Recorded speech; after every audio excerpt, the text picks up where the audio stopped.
नमस्कार दोस्तों, कैसे हैं आप लोग। आई होप सब बढ़िया चल रहा होगा। सब हेल्थ वगैरह आपका अच्छा होगा।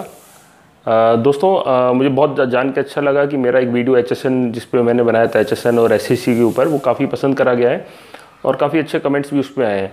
तो दोस्तों, उस पर मैं एक बात आपसे कहना चाहता हूँ कि बहुत सारे लोगों ने मुझे सर करके संबोधित किया है, यानी बोला है, तो वो कृपया ना बोलें। थोड़ा अजीब सा लगता है। आप मुझे प्रसून बोल सकते हैं, फ्रेंड करके बोल सकते हैं, तो अच्छा लगेगा।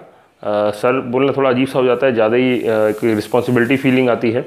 तो कृपया करके छोटी सी रिक्वेस्ट है कि आप लोग फ्रेंड करके ही बोलें। दोस्तों, आज हम बात करने वाले हैं कंपोजिट स्कीम के ऊपर। कंपोजिट स्कीम में बेसिकली टॉपिक मैंने इसलिए चुना है क्योंकि मार्केट में काफ़ी कन्फ्यूज़न है और कुछ लोग इसका बड़ा गलत फ़ायदा उठा रहे हैं इसका स्कीम को लेके। और ये जबकि ये स्कीम बहुत ही बढ़िया स्कीम है छोटे जो हमारे मैन्युफैक्चरर्स और ट्रेडर्स और वो सर्विस प्रोवाइडर्स हैं उनके लिए। नमस्कार दोस्तों, मेरा नाम है प्रसून अग्रवाल, आप देख रहे हैं पॉकेट मनी। आज हम बात करने वाले हैं कंपोजिट स्कीम पर। तो चलिए भरते हैं अपनी नॉलेज की पॉकेट को और बात कर लेते हैं कंपोजिट स्कीम पर। देखिए, कंपोजिट स्कीम पहले हम समझते हैं एक स्ट्रक्चर के रूप में क्या है। कंपोजिट स्कीम बेसिकली लाई गई है, पहले भी सर्विस टैक्स लॉ में थी। कंपोजिट स्कीम का मतलब होता है कि आपको कुछ भी प्रोसीजरल लफड़े में नहीं, पचड़े में नहीं फंसना है। आपको सीधा एक ओवरऑल टर्नओवर के बेसिस पे टैक्स दे देना है, एक सिंगल रेट बेसिस पर। आपको ये नहीं देखना कि आप कौन सी कमोडिटी बनाते हो या नहीं बनाते हो, या उस पर क्या टैक्स लग रहा है। मान ली 5 कमोडिटी आप अलग अलग बना रहे हो, 5 पे अलग अलग टैक्स लग रहा है, वो सब को चक्कर में आपको नहीं पड़ना है। आपको सीधे ओवरऑल टर्नओवर के ऊपर आपको टैक्स दे देना है। यही मोटी मोटी कंपोजिट स्कीम है। तो GST में हम देख लेते हैं कंपोजिट स्कीम क्या है और क्यों लाई गई। तो GST में के अंदर अगर आप देखोगे, बहुत सारे लोग इस समय परेशान हैं प्रोसीजर को लेके कि कैसे हम प्रोसीजर को आगे बढ़ाएंगे। सबसे बड़ी बात, तो कैसे हम इतनी सारी रिटर्न भरेंगे, कैसे हम अपना इनपुट टैक्स क्रेडिट लेंगे, कैसे हम पहले से सेल्स की रिटर्न भरेंगे, फिर परचेज की भरेंगे, फिर नॉर्मल मंथली रिटर्न भरेंगे, टैक्स डिपॉजिट करेंगे, फिर हम लोग एनुअल रिटर्न भरेंगे। बहुत ज़्यादा प्रोसेस लंबा हो गया है। कुछ भी अगर आप नहीं करेंगे तो तुरंत आपका टैक्स क्रेडिट जो है डिसअलाउड हो जाएगा। तो इन सब से बचने के लिए अगर आप छोटे ट्रेडर्स हैं, छोटे का मतलब यहाँ पे क्या है, एक लिमिट दी गई है, थ्रेशोल्ड लिमिट है 75 लाख रुपीज़ की। अगर आप 7 जो नॉर्थ ईस्टर्न स्टेट्स हैं, जो हमारे सिस्टर स्टेट्स बोला जाता है, उन वो और हिमाचल प्रदेश में अगर आप नहीं है तो आपके लिए लिमिट है 75 लाख, अदरवाइज आपके लिए लिमिट है 50 लाख रुपीज़।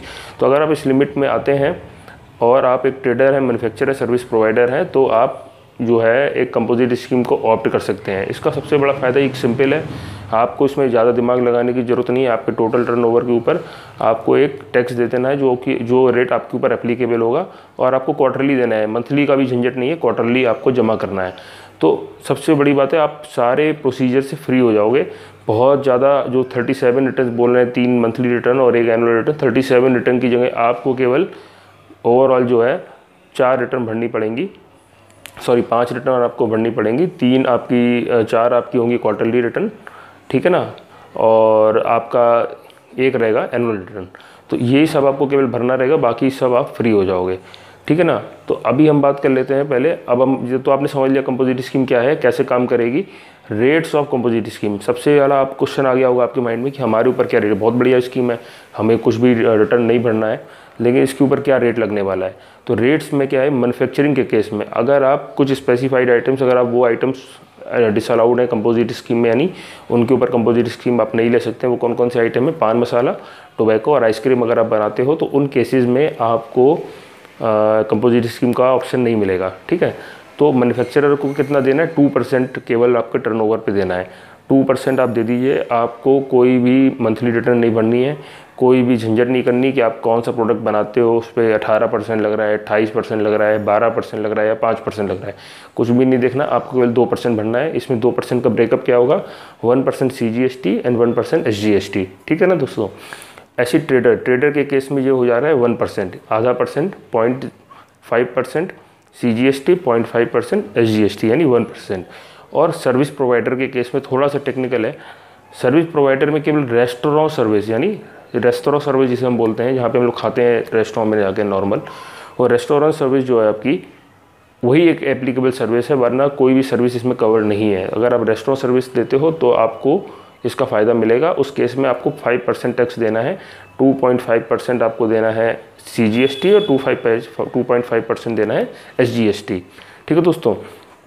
उसके बाद अब हम आगे बढ़ते हैं, बात करते हैं who can not opt for composite scheme, यानी किसको कंपोजिट स्कीम नहीं मिलेगी। अभी तक तो ऊपर था मैन्युफैक्चरर, ट्रेडर और सर्विस प्रोवाइडर, लेकिन कौन कौन से लोग हैं जिनको ये स्कीम का फ़ायदा नहीं मिलेगा, यानी ये ऑप्ट ही नहीं कर सकते। पहला है casual taxable person and non resident person. Casual taxable person मतलब जो कभी कभी आपको टैक्स लायबिलिटी आपके ऊपर आएगी, और नॉन रेजिडेंट टैक्सेबल पर्सन आपको मालूम है क्या होता है। नॉन रेजिडेंट है जो और टैक्सेबल कैटेगरी में आ रहे हैं, और नॉन रेजिडेंट टैक्सेबल पर्सन होंगे। टर्नओवर एक्सीड 75 लाख रुपीज़, अगर आपका 75 लाख के ऊपर का टर्नओवर प्रीवियस फाइनेंशियल ईयर में चला गया, यानी हम आज फाइनेंशियल 17-18 में बात कर रहे हैं और 16-17 में आपका 75 लाख से ऊपर का टर्नओवर चला गया है, तो आपको ये इसका फ़ायदा नहीं मिलेगा। इस स्कीम में आप ऑप्ट नहीं कर सकते हो कंपोजिट स्कीम के अंदर। अगर आपने रॉ मटेरियल परचेज़ किया है किसी अनरजिस्टर्ड डीलर से, ये ध्यान रखिएगा, अनरजिस्टर्ड डीलर से आपने रॉ मटेरियल परचेज़ किया है और उसके ऊपर आपने रिवर्स चार्ज मैकेनिज्म, आपको पता होगा रिवर्स चार्ज मैकेनिज्म में जो लोग अनरजिस्टर्ड हैं उनका टैक्स जो है रजिस्टर्ड जो व्यक्ति खरीदेगा उसको भरना पड़ेगा। तो रिवर्स चार्ज मैकेनिज्म में अगर आपने उसका टैक्स नहीं भरा है, यानी आज आप सोचते हो कि आपको कंपोजिट स्कीम लेनी है, ठीक है, और आप ऐसा प्रोडक्ट रखते हो अपने पास जो कि आपने एक अनरजिस्टर्ड व्यक्ति से ख़रीदा है और लेकिन उसके ऊपर टैक्स नहीं भरा आपने, जबकि आपको भरना चाहिए था क्योंकि आप रजिस्टर्ड हो, तो आपको कंपोजिट स्कीम में आने का मौका नहीं मिलेगा, ठीक है। इसके बाद आता है कोई भी सर्विस, रेस्टोरेंट सर्विस के अलावा अगर आप चाहो टेलीफोन टेलीकम्युनिकेशन प्रोवाइडर हो या इस तरीके कोई भी सब मैन पावर सर्विस देते हो, रेंट कब देते हो, इन सब के लिए एप्लीकेबल नहीं है कंपोजिट स्कीम। कंपोजिट स्कीम केवल रेस्टोरेंट सर्विस के लिए है। टैक्स फ्री सप्लाई अगर आप देते हो, कोई भी ऐसा व्यक्ति जो भी सामान आप बेच रहे हो कोई भी टैक्स लग ही नहीं रहा है उसके ऊपर, तो भी कंपोजिट स्कीम नहीं मिलेगी। इंटरस्टेट सेल, ये चीज़ आप थोड़ा ध्यान रखिएगा, इसके बारे में हम लोग लास्ट में बात करेंगे। इंटरस्टेट सेल अगर आप करते हो, अगर आप एक भी बिल अपना जिस राज्य में आप काम करते हो उस राज्य के बाहर आप देते वो बेचते हो, तो वहाँ पे अगर आप देखोगे तो इंटरस्टेट सेल में आप कंपोजिट स्कीम नहीं ले सकते, आपको मेन स्कीम में ही आना पड़ेगा। ये हम लोगों ने रजिस्ट्रेशन के वीडियो में डिस्कस भी किया था कि इंटरस्टेट सेल अगर आप करते हो तो आपको रजिस्ट्रेशन कराना मैंडेटरी है इन दैट केस। तो इंटरस्टेट सेल को एक वो बड़ा बिजनेस के तौर पे ही ले रहे हैं। इंटरस्टेट सेल करोगे तो आप कंपोजिट स्कीम ऑप्ट नहीं कर सकते, ठीक है। ई कॉमर्स ऑपरेटर्स जो है हमारे, जिनको ऊपर टीडीएस की लायबिलिटी, यानी इसमें भी जीएसटी में भी एक टीडीएस का कॉन्सेप्ट है, टैक्स डिडक्शन एट सोर्स। तो टैक्स डिडक्शन एट सोर्स अगर आपके ऊपर लायबिलिटी आ रही है एज ई कॉमर्स ऑपरेटर, तो भी आपको कंपोजिट स्कीम ऑप्ट नहीं कर पाएंगे आप लोग, ठीक है। अब वही बात आइसक्रीम, पान मसाला, टोबैको जो हमने ऊपर बात किया, इन लोगों को भी ऑप्शन नहीं मिलेगा कंपोजिट स्कीम ऑप्ट करने का, ठीक है ना। अच्छा, ये तो हो गया कौन कौन ऑप्ट नहीं कर सकते, यानी अभी तक आपने पता कर लिया होगा कि आप इस कैटेगरी में आ रहे हैं कि नहीं आ रहे हैं। अब आपको डिसाइड करना है कि आपको ऑप्ट करना है कि नहीं करना है। इसका तरीका मैं आपको आगे जो हम लोग डिस्कस करते जा रहे हैं तो हम बात करेंगे कि आपको कैसे किस बेसिस पे आपको चेक करना है, ठीक है। तो पहले हम देखते हैं पेमेंट कब करना है। कंपोजिट स्कीम में जो लोग भी रजिस्टर्ड हैं और कंपोजिट स्कीम का पालन कर रहे हैं उनको क्वार्टरली बेस पर, यानी तिमाही क्वार्टरली बेस पर पेमेंट करना है। कब करना है, एग्जाम्पल से समझते हैं हम लोग। समझिए अभी चल रहा है अप्रैल मई जून खत्म हो गया, 1 जुलाई से जीएसटी लग चुका है, जुलाई अगस्त सितंबर यानी 3 महीने हो गए कंप्लीट। जुलाई अगस्त सितंबर, 30 सितंबर को आपके 3 महीने पूरे हो गए। उसकी 18th डे यानी अक्टूबर, 18 अक्टूबर तक आपको रिटर्न भी भरनी है और 18 अक्टूबर तक आपको टैक्स भी देना है। किस पे देना है वो भी डिस्कस कर लेते हैं, लेकिन फ़िलहाल समझिए आपको 18 अक्टूबर यानी क्वार्टर ख़त्म होने के बाद 18th डे, अगले महीने के 18th डे तक आपको रिटर्न भी भरनी है और टैक्स भी देना है। रिटर्न कौन से फॉर्म में भरेंगे, GSTR4 में आपको रिटर्न भरना है, ठीक है। अब आप बात कर लेते हैं टर्नओवर। टर्नओवर के केस में क्या करना है आपको, टर्नओवर एक्सीड्स ₹70 लाख। अगर आपका मान लीजिए किसी आपने स्कीम ऑप्ट करी, स्कीम ऑप्ट करते ही आपने बहुत बढ़िया आपका बिजनेस चल गया, आपने क्या करा जब सोचा था स्कीम ऑप्ट करने के लिए तब सोचा था कि 75 लाख से ऊपर नहीं जाएगा, लेकिन मिडिल ऑफ द ईयर किसी तरीके से बीच में बहुत अच्छा बिजनेस हो गया और आपका टर्नओवर 75 लाख से ऊपर चला गया, तो क्या होगा, आपको 7 दिन के अंदर अंदर एक फॉर्म है CMP4 यानी कंपोजिट का ये CMP4 आपको फॉर्म डिपार्टमेंट को देना है और उसमें आपको देना है कि मैं इस स्कीम से बाहर निकल रहा हूँ, क्यों निकल रहा हूँ, क्योंकि 75 लाख से मेरा टर्नओवर ऊपर हो गया है। तो वो फॉर्म आपको भर के दे देना है 7 डेज़ के अंदर अंदर, ठीक है। और उसके साथ साथ 30 डेज़ के अंदर आपको ITC1 भरना है। अब ITC1 भरने से क्या होगा, CMP4 में तो आपने बता दिया कि भाई मेरा जो टर्नओवर है 75 लाख से ऊपर चला गया, इसलिए मैं कंपोजिट स्कीम से बाहर निकल रहा हूँ।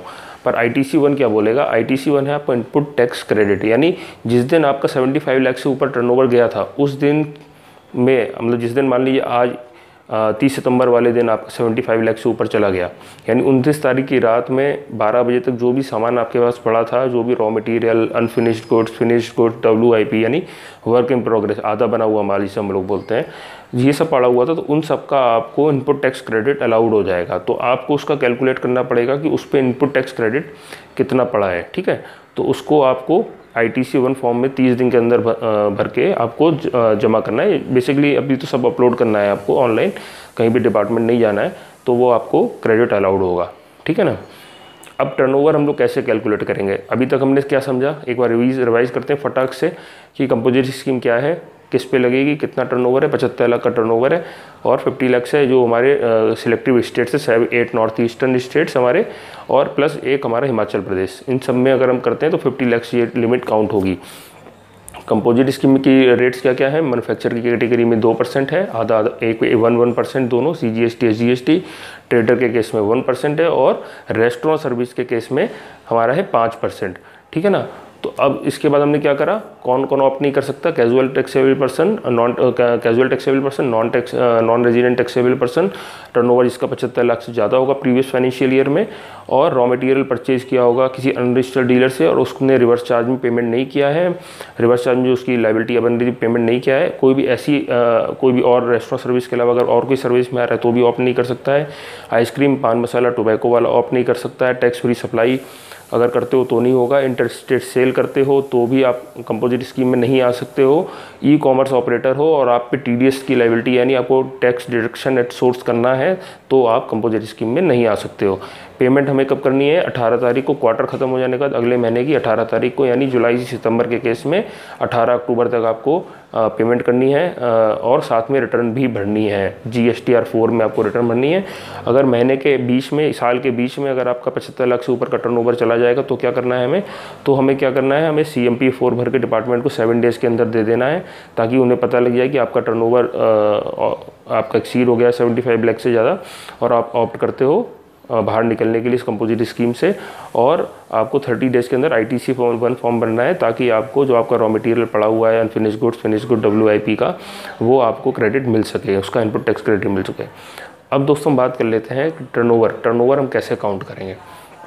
टर्नओवर के केस में आपको ध्यान रखना है कि आप ही ऑल एलिजिबल सप्लाई, यानी आप कुछ भी सप्लाई करते हो वो, प्लस आपकी एग्जम्प्ट सप्लाई मतलब जो टैक्सेबल सप्लाई, एलिजिबल सप्लाई मतलब जो आपकी टैक्सेबल सप्लाई है जिसके ऊपर टैक्स लगना चाहिए था नॉर्मल कोर्स में, अगर आप कंपोजिट स्कीम में नहीं होते, नॉर्मल स्कीम में होते, तो अगर आप टैक्स आपके ऊपर लगेगा वो एलिजिबल सप्लाई हो जाएगी। एग्जम्प्ट सप्लाई यानी जिसके ऊपर GST लगना ही नहीं है, ठीक है, एग्जम्प्ट सप्लाई, वो अगर आप सेल कर रहे हो उसमें भी डीलिंग कर रहे हो वो भी जुड़ेगा, यानी पहला एलिजिबल सप्लाई जुड़ गया, जिसके ऊपर टैक्स लगना है वो जुड़ गया, प्लस जुड़ गया आपका एग्जम्प्ट सप्लाई यानी जिसके ऊपर टैक्स नहीं लगना है, प्लस आपका लग गया एक्सपोर्ट, कोई भी एक्सपोर्ट अगर आपका है तो वो, ये 3 चीज़ें आप जोड़ोगे तो आपका टर्नओवर आ जाएगा। अब आप सोच रहे होंगे कि जो हम अनरजिस्टर्ड डीलर से ख़रीदेंगे उसके ऊपर भी तो हम टैक्स देंगे, क्या वो हमारे टर्नओवर में जुड़ेगा, यानी रिवर्स चार्ज बेसिस पर जो हम पेमेंट कर रहे हैं क्या वो वैल्यू, जो बेसिक वैल्यू होगी वो क्या हमारे टर्नओवर में जुड़ेगी? जी नहीं, रिवर्स चार्ज के बेसिस पर जो आप टैक्स दे रहे हो उसका वैल्यू आपके टर्नओवर में नहीं जुड़ेगा, वो अलग रहेगा। केवल 3 चीज़ें जुड़ेंगी, all eligible supplies, all eligible मतलब जिसके ऊपर टैक्स लगेगा, GST लग रहा है नॉर्मल कोर्स में, प्लस एग्जाम्प्ट सप्लाईज, एग्जाम्प्ट जितनी भी होंगी सप्लाईज, चाहे वो GST उसके ऊपर 0 है या टैक्स फ्री है, कुछ भी है तो वो आपका कवर्ड होगा। एक्सपोर्ट, ये 3 चीज़ें आपकी कवर्ड होंगी और आपका टोटल टर्नओवर आ जाएगा। अब एक सवाल ये आता है कि मान लीजिए मैं एज ए बिज़नेस गुजरात में बिज़नेस कर रहा हूँ, मैंने कंपोजिट स्कीम ऑप्ट कर ली, मैंने अपना एक नया बिज़नेस खोला महाराष्ट्र में और एक बिज़नेस खोला राजस्थान में। अब क्या होगा? जी हाँ, तीनों जगह का टर्नओवर काउंट होगा आपका सिंगल पैन, क्योंकि आपको पता है GST एक पैन बेस्ड नंबर है, मेन उसका जो बेसिक है उसमें 15 डिजिट में 12 डिजिट पैन के ही हैं, तो पैन से ही सब कुछ ट्रैक होने वाला है। तो आपने जैसे ही आप अप्लाई करोगे एक कंपोजिट स्कीम किसी एक राज्य में, ऑटोमेटिकली वो सारे राज्यों में एप्लीकेबल हो जाएगी। आप कोई भी बिजनेस करोगे तीनों राज्यों में, महाराष्ट्र, गुजरात और राजस्थान में, तीनों ही केस में आपको कंपोजिट स्कीम एप्लीकेबल हो जाएगी और तीनों का ही टर्नओवर आपको जोड़ा जाएगा। ऐसा नहीं है कि आपने सोचा मैं गुजरात का टर्नओवर 75 लाख से नीचे, लेकिन राजस्थान का 1 करोड़ है और महाराष्ट्र का 1 करोड़ है, लेकिन मैं गुजरात में ऑप्ट कर लूँ और वहाँ पे ऑप्ट नहीं करूँगा, यानी राजस्थान और महाराष्ट्र में ऑप्ट नहीं करूँगा। नहीं, आपका तीनों का टर्नओवर, तीनों राज्यों का टोटल टर्नओवर काउंट होगा। इस चीज़ का विशेष ध्यान रखिएगा, ठीक है दोस्तों। और रिवर्स चार्ज मैकेनिज्म इसमें नहीं जुड़ेगा, टर्नओवर में नहीं जुड़ेगा। आई होप आपको ये वीडियो अच्छा लगा होगा। दोस्तों मुझे कमेंट करिएगा, अपने क्वेश्चन जरूर बताइएगा, क्या प्रॉब्लम आपको आ रहा है, क्या प्रैक्टिकल फेस हो रहा है। कोई भी फाइनेंस टॉपिक हो सकता है, जीएसटी या जीएसटी के बाहर। और आप लोग अच्छे से रहें, खुश रहें, अपने ख्याल रखें। और पॉकेट मनी को अगर अभी तक आपने सब्सक्राइब नहीं किया है, सब्सक्राइब जरूर कर लें। आपके लिए मैं ऐसी वीडियो लाता रहूँगा और आपसे कांटेक्ट करता रहूँगा, इंटरेक्ट करता रहूँगा। आप अपनी प्रॉब्लम्स मुझसे शेयर कर सकते हैं। जय हिंद, वंदे मातरम।